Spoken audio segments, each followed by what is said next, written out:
All right, here we go. Quentin Miller, welcome back to VladTV. Man, thanks for having me. Appreciate you. Yes, it's been 6 years, man. 2016 was the last time you were here. Long time.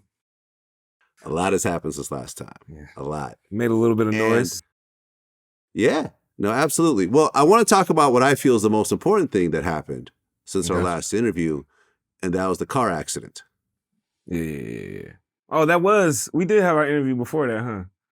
Yeah, the interview happened, and then the car accident happened, I think maybe a few months later.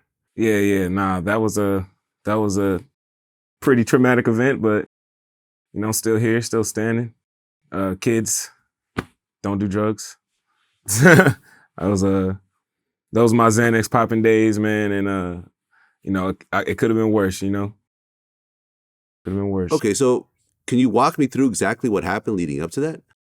Yeah, actually, the crazy thing is I was trying to wean myself off the Xans, and I found out later that you can't just go cold turkey off shit like that, because it causes a seizure. So really, I wasn't even on them the day it happened. I had dramatically dropped on how much I was taking, and I guess I had a seizure. I didn't know at the time originally, but I found out later, through research and finding out through experience, I guess.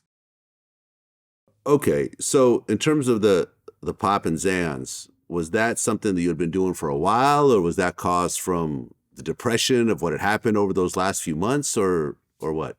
I wouldn't say it was depression. I never went to college, and I was homeschooled, so I tried to get my party years out, and during that time, I just those are just my party years, and I was just doing too much, really. Department store was a thing in Atlanta, and it was like our Studio 50. Was it Studio 54? Studio 70?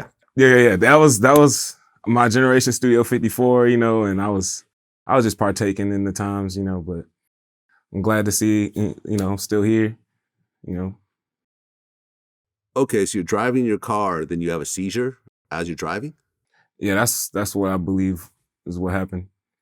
Okay. I really just blacked out, and there was really no witnesses for that, but I just kind of came to that conclusion because afterwards, and I tried to continue doing it, and I had friends tell me that I had seizures, so I kind of just put two and two together, and so that when I really got completely off of it, maybe a year or two afterwards, just kind of piecing it together. So, hopefully my story will help somebody out there that is fucking around with them, to know that shit is no joke, And then I found out that, a couple of the pills that I was taking was actually fentanyl. It actually wasn't Xanax, So you gotta be careful, especially when you're getting them shits off the streets and shit, So to all the young folks out there popping pills and shit, man, please be careful, man, because it could be worse, So. Okay, so you had a seizure and or blacked out, and what exactly happened to the car? Oh, that shit was wrecked, man. Rest in peace to my 97. That hurt my soul. I miss that car to this day. Yeah. Okay, and did you hit another car? Or? I ran into a tree.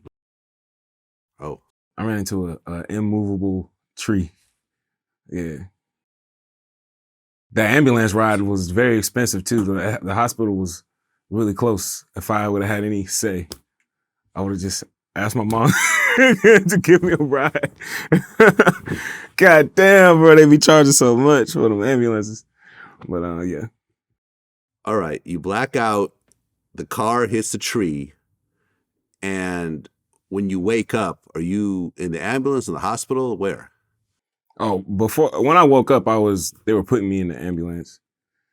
And yeah, very, very painful. Okay, and what exactly happened to your leg? We tried to save it. The bone in the foot just died, and it was like try some more to try to save the foot, or just it was crazy. The doctor that was telling me about it, he came in and he was like, he told me the option to amputate, and I finally decided to do it, and maybe like the day after my amputation, the doctor came in and he was like, honestly, once you get up and you start walking, you get your life back. And he's like, I'll show you. And he pulled his pants leg up. And he was an amputee himself.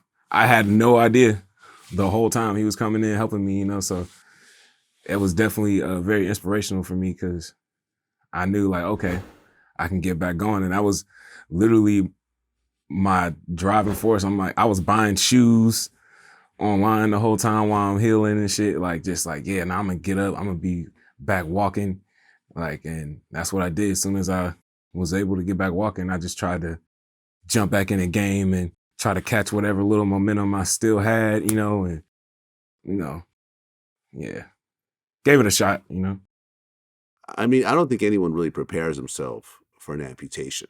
You're born with this body and you think you're going to hold on to it for the rest of your life. And suddenly you're being told that you're going to lose your leg, the thing that allows you to walk. And obviously there's technology and so forth, but still you're being told you're going to lose your leg. Like, what level of panic or, did you go through when they told you that? Honestly, I was so, because just trying to save the leg, I was stuck in the bed just watching life go by for so long that just the idea of just walking again, like by the time he brought up amputation as an option, I didn't give a fuck. I just wanted to get up and get my life back, because that shit was just like prison, like, I mean, obviously way more comfortable in prison, but, just sitting up, just scrolling on your phone, watching everybody live life. I had a little bit of momentum at the time, just watching my momentum deplete,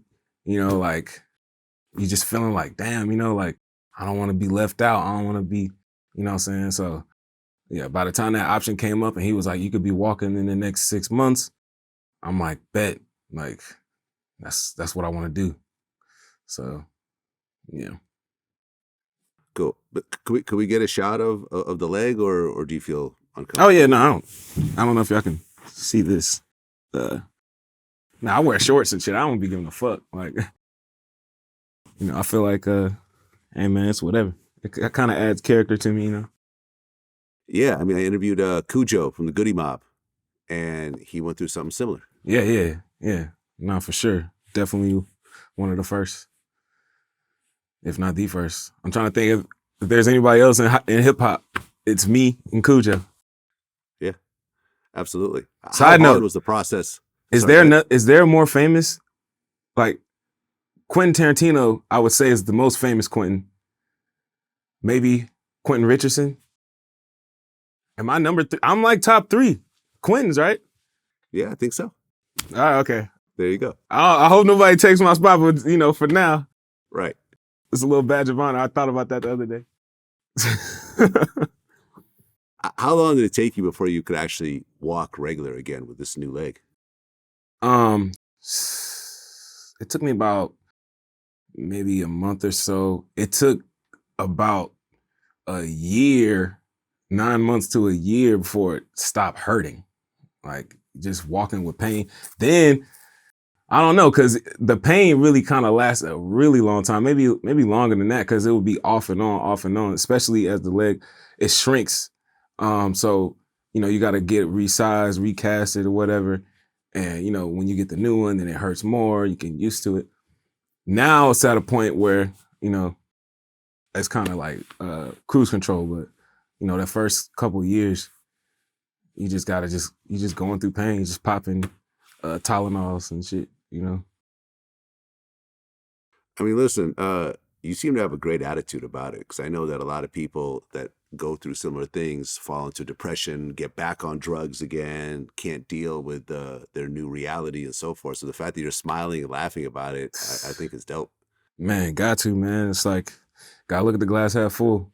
It could be worse. I mean, there are times when I'm down, like I'm definitely at that age where I would have picked up like going to the gym and playing ball and shit like that. I got friends that do that shit, like, so, I think about stuff like that, but, I'm still happy that I could, still get from A to B, so.